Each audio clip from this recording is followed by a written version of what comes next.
And our guest tonight is Daniel Schwammenthal, Director of the AGC Transatlantic Institute. Good evening, sir. Delighted to have you with us. So let me just ask, with the most recent Israeli attack on Hezbollah in Lebanon, drones were used, and if I'm not mistaken, a man named Ismail Yusuf Baz was killed. He was a Hezbollah commander.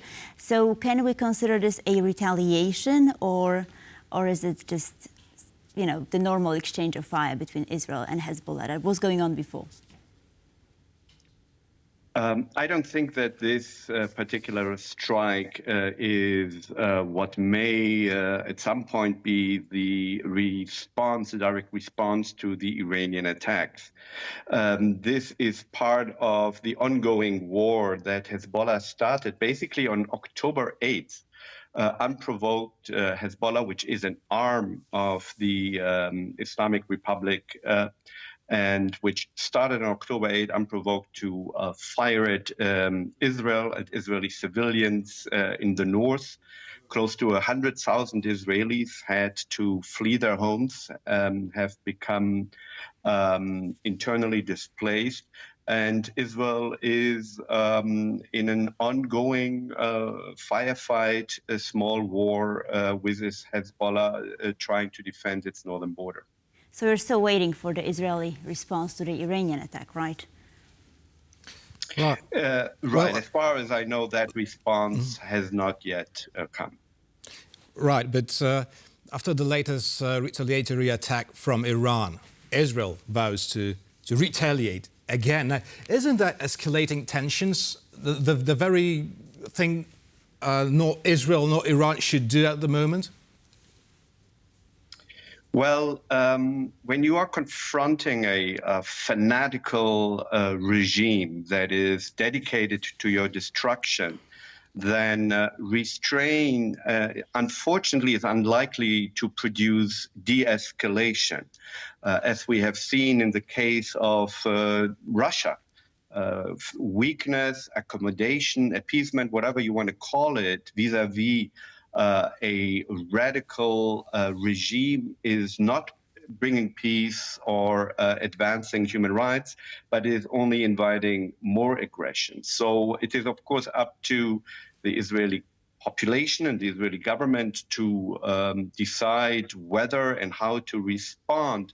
But the idea that Israel would be the party escalating it by trying to reestablish a certain level of deterrence against unprovoked attacks from a fanatical Islamist regime is, I believe, a misconception and not the proper fanatical regime, as you described it, promised not to conduct any more retaliatory attacks on Israel after the last one. So if Israel wants to respond right now, isn't it escalating the conflict? Well, first of all, I do not believe that one can trust the words of a regime that hangs and tortures and rapes its own population and has brought terror throughout the entire Middle East.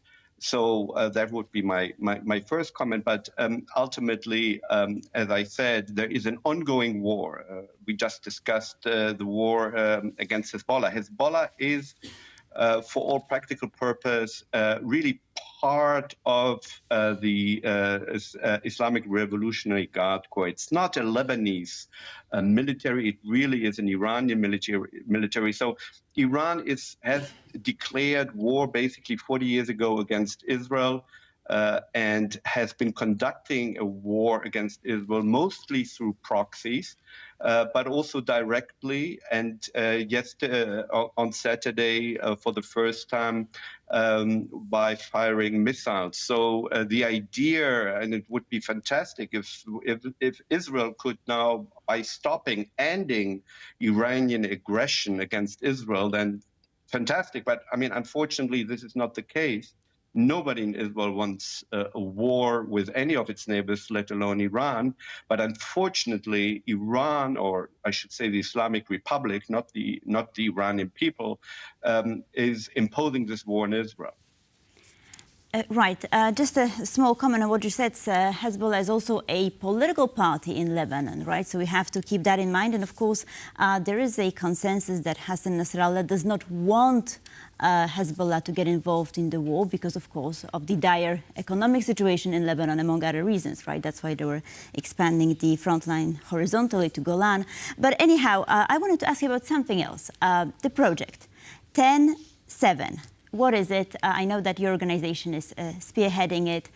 What does it entail, and what is the mission here? Sorry, if I may first answer to what you said. You said Nasrallah doesn't want a war. Well, Nasrallah has already started the war.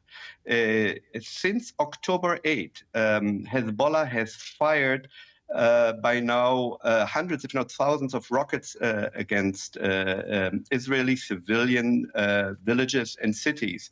Many Israeli civilians have already died. So it is simply factually not true that Nasrallah doesn't want a war, and Hezbollah is also, well, maybe it is also politically active. But basically, every terror organization is also politically active, and Nasrallah and the other Hezbollah leaders have publicly stated that there are no two separate organizations. There is not a political and military arm. Hezbollah itself says there is only one Hezbollah. As to October 7th, that is not my organization. Just let me counter that. I mean, of course, we all sort of had this shared understanding that these exchanges of fire on both sides, Israel and Lebanon, or Hezbollah, shall I say, because it's of course not the Lebanese army, are sort of, very controlled. So, of course, on the brink of perhaps going further any day or any minute, that's the risk. But civilians died on both sides. On both sides, civilians were displaced. And of course, it is a problem. I'm not trying to argue here in favor of Hezbollah, just saying that the situation sort of seemed a little theatrical, one could say, right? Theatrical? I wouldn't use Well, I don't that think word. that neither the Israelis that have been displaced, nor the poor Lebanese people who did not ask Hezbollah to start this war would find this very controlled. This is a horrific situation. It could get even worse. You are right. It could get much worse, but this is already a war, and I think the world needs to realize that this is not a normal or acceptable situation. I don't think that it would be acceptable for Poland to have, which is a much bigger country with a much larger population, to have 100,000 people displaced and every day rockets fired on its territory. This is already a war that Hezbollah started. Hezbollah is an arm of Iran. So we really need to be very, very precise with the facts. There is a war that has been imposed on Israel by Hezbollah and its Iranian puppet masters. Right, now this war is not serving well the Israeli public image, and therefore I'd like to ask you to comment on the words by Jordanian foreign minister who claimed that Benjamin Netanyahu is trying to distract the public opinion from Israel's operation in Gaza by escalating conflict with Tehran. What's your comment on that? Well, I think those comments are misguided. Again, Iran has been waging war against Israel for over 40 years. Israel and Iran don't even share a common border. And actually, historically, there have never been really any animosity between Iranian people and Israel or the Jewish people. If we go back to antiquity, as you know, before the rise of the mullahs, Iran and Israel had very close relations. So the idea that Bibi Netanyahu or anyone in Israel would start a war with Iran in order to distract or for political reasons is simply absurd. Again, This is a war that Iran and its proxies have started 40 years ago. Over the last 6 months, they have accelerated the war, first with the October 7 attacks by Hamas, which has been funded by Iran, but on the very next day with attacks from Hezbollah, attacks from Iranian-supported militias from Iraq, who have been firing missiles from Iraq, with attacks from the Houthis, which are again also an Iranian-sponsored Shiite terror group, who have been firing missiles at Israel and international shipping. So the idea that Israel is trying to distract from anything is unfortunately, or is simply absurd.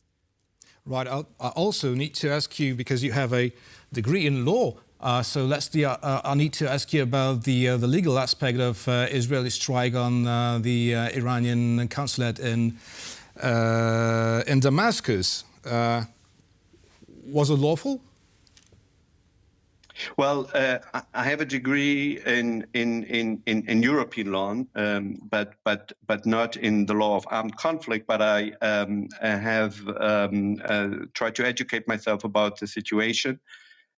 So first of all, it is unclear whether this was indeed part of the Iranian consulate and not indeed simply buildings next to it. But even a consulate loses its protected status if it is used for military purposes. In a third country? In a third country? In a third country? Yes, in a third country. Indeed, as well, they lose their protection, and there is not even the Iranians deny that the people who were killed were IRGC commanders. It was a very public funeral for these people, and these people are the ones directly controlling Hezbollah and Hezbollah's current attacks against Israel, which have been ongoing for 6 months. He is directly responsible for the entire militias, Shiite militias in the Levant, including those in Iraq who have attacked American forces and killed Iraqi American soldiers. Not to even speak about the October attack. So the idea that this would be a violation of international law is ludicrous. Right, Daniel Schwammenthal, director of the AGC Transatlantic Institute, was our guest tonight. Thank you so much. Thanks for having us.